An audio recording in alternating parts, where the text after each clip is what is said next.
1 1:30 12 बजे छुट्टी नहीं होती है। अभी सुबह से उठा हुआ 10 बजे तो, बट यहाँ के स्कूल थोड़े से डिफरेंट है।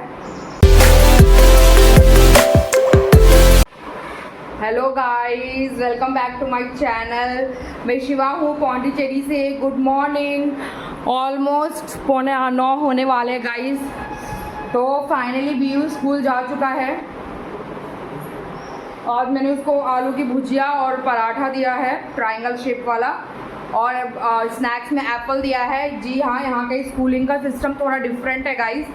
यहाँ के जो स्कूल होते हैं ना, कोई भी स्कूल में ना 1 1:30 12 बजे छुट्टी नहीं होती है। सिर्फ और सिर्फ केंद्रीय विद्यालय को छोड़ के, यहाँ का जो केंद्रीय विद्यालय है, एक्चुअली केंद्रीय विद्यालय में एडमिशन लेना भी मुश्किल है। जो सरकारी ऑफिसर्स होते हैं ना, उन्हीं के बच्चों को एडमिशन मिलता है उसमें बेसिकली। तो उस स्कूल को, और वैसे भी वो 6 बजे भी स्टार्ट होता है, 2 शिफ्ट्स होता है उस स्कूल में। बट बाकी जो अदर स्कूल्स है ना पौंडीचेरी में, वो 3:30 बजे से कोई भी छुट्टी नहीं देता। 3:30 बजे, तो अगर 3:30 बजे छुट्टी होती है तो बच्चे 4 बजे तक घर आते हैं, 4 बजे तक। और टाइमिंग होता है 8:30 का। 8:30 बजे जाते हैं और 3:30 बजे छुट्टी होती है। व्यू की तो वैसे 3:45 बजे होती है, एली की 3:30 बजे होती है छुट्टी। तो मतलब ऑलमोस्ट 4 बजे तक बच्चों की छुट्टी होती है यहाँ के स्कूलों में।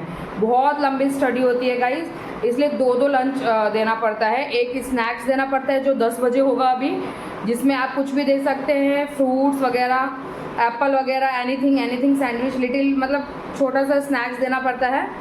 मतलब एक तरीके का नाश्ता, वो जो 10 बजे होता है, घर से भी खा के जाता है वो थोड़ा सा, क्योंकि अभी सुबह से उठा हुआ 10 बजे तो खाएगा नहीं, तो अभी घर पे भी थोड़ा सा 2-3 बाइट पराठा खा के जाता है। और फिर 10 बजे वहाँ पे एप्पल का स्नैक्स करता है।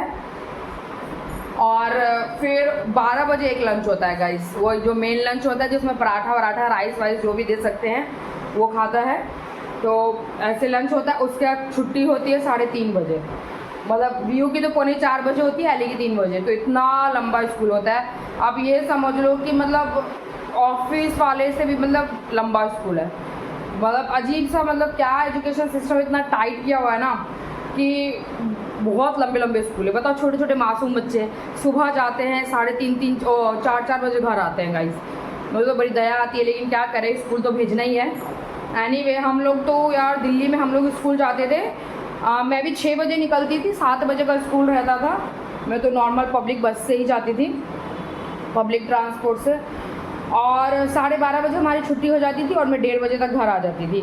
तो ये था पूरा रूटीन। बट यहाँ के स्कूल्स थोड़े से डिफरेंट है, बट और एजुकेशन सिस्टम बहुत ही अच्छा है गाइस।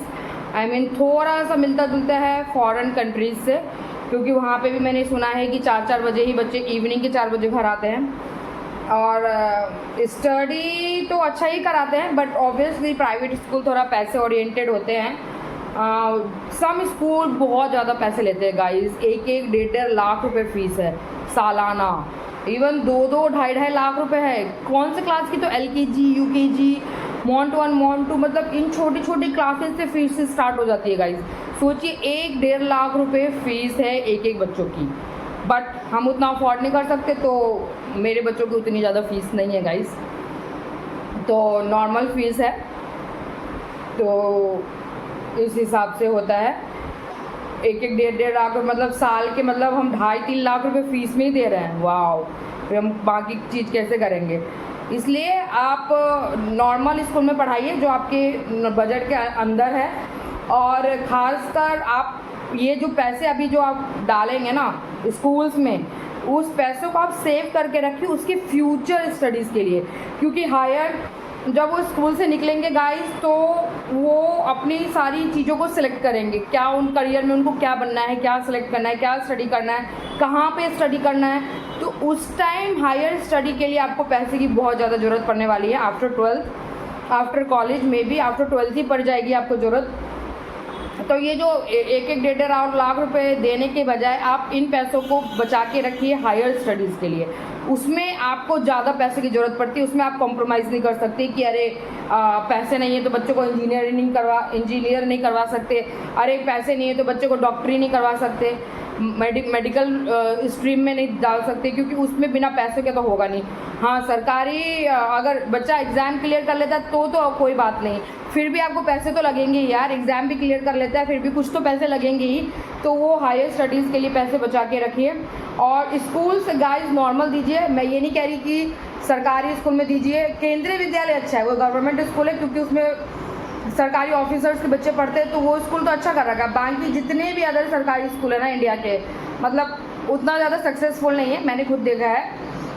मैं भी सरकारी स्कूल से ही पढ़ी हुई हूँ, दिल्ली के गर्ल्स कॉलेज स्कूल से। वहाँ पे टीचरें मतलब नॉर्मल ही रहती थी यार, इतना तो ज़्यादा नहीं रहती थी। मतलब धूप सेक रही है बैठ के, धूप सेक रही है, सब एक्चुअल होता था गाइस।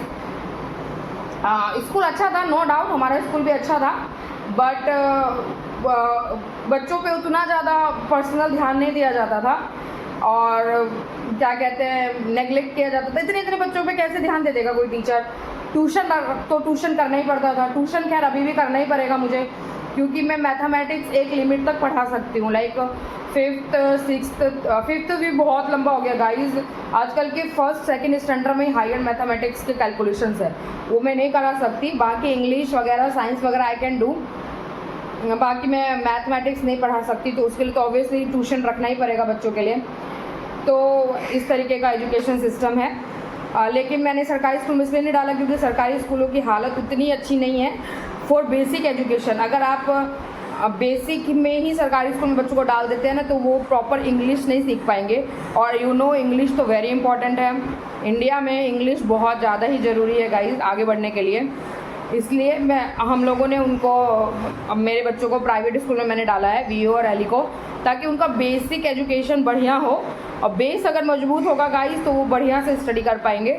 इस वजह से और कोई बात है नहीं कि सरकारी स्कूल में क्यों नहीं डाला और प्राइवेट में डाला, इसलिए। लेकिन प्राइवेट स्कूल में हमने डाला है तो नॉर्मल प्राइवेट स्कूल है, it's not so high, but city का अच्छा स्कूल है, बहुत फेमस और बहुत ज़्यादा क्वालिफाइड स्कूल है, और स्टडीज़ भी बहुत अच्छा होता है, उस हिसाब से डाला है। और ये बजट फ्रेंडली भी है, तो ये सोच के हमने डाला है। अदरवाइज़ वीयू जो पहले स्कूल में था ना गाइस, उसकी फीस, वीयू LKG में पढ़ा, UKG में पढ़ा, जब 1st स्टैंडर्ड हमने एडमिशन कराने का सोचा ना उसका, पता है उसकी फ़ीस कितनी हो गई थी गाइस? 1.5 लाख रुपये, 1.5 लाख रुपये। पहले 75,000 थी साल की, वो भी मुश्किल हो रहा था देना, क्योंकि मॉन्ट 1 में तो 70 कुछ था, फिर मॉन्ट 2 में उन्होंने 75 सीधा कर दिया, और दोनों बच्चों को पढ़ाते तो 75,000 आप सोच ही सकते हो कितना हो गया। बट 1st स्टैंडर्ड में जाके उन्होंने फ़ीस सीधा डबल कर दी, 1.5 लाख, 1 लाख कुछ 20-25 हज़ार की फ़ीस कर दी थी, जो कि इम्पॉसिबल था 2 बच्चों को पढ़ाना। इसलिए हमने उस स्कूल से उसको निकाला, अब फिर नॉर्मल स्कूल में डाला है, जिसकी फ़ीस सालाना मतलब 60,000 है गाइस, 60-65 हज़ार है एक बच्चे की फ़ीस है।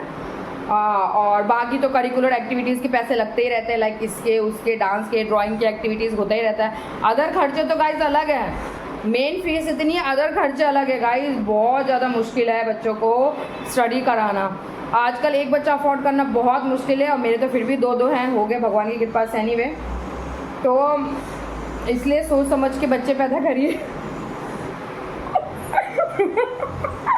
स्टडी करा सकते हैं बढ़िया स्कूल में, तो ही बच्चे पैदा करिए, शादी ही मत करिए गाइस, सोच समझ के शादी करिए। अब ये मत बोलिएगा कि तुमने तो शादी कर ली, बच्चा कर लिया, दूसरों को मना कर रही हो।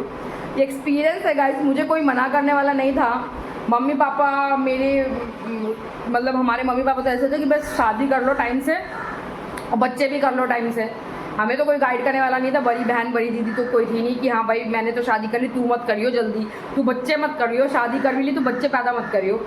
बट मैंने ये कर लिया। तो मैं आपको एक ही एडवाइस दूंगी, जो मेरे से छोटे भाई बहन है ना, प्लीज़ यार, जब तक बढ़िया कमाते नहीं हो ना, शादी तो मत ही करना। कम से कम आप सालाना, महीने का कम से कम 1.5-2 लाख कमाओ, तब जाके शादी करना गाइस, महीने का। अदरवाइज़ अगर आप शादी करते हो तो बच्चे ऑब्वियसली होंगे, अगर बच्चे हो गए ना फिर आपकी लंका लग जाएगी, लंका जैसे मेरी लंका लगी हुई है। इसलिए आपकी, अगर आप लंका लगने से बचना चाहते हैं तो हनुमान जी की प्रार्थना करें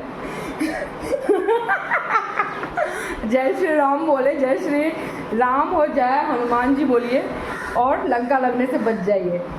पीस, प्रे फॉर मी। आज का ज्ञान इतना ही था, फनी ज्ञान। मेरी बातों को अगर लेना है तो लीजिए, अदरवाइज अवॉइड करिए।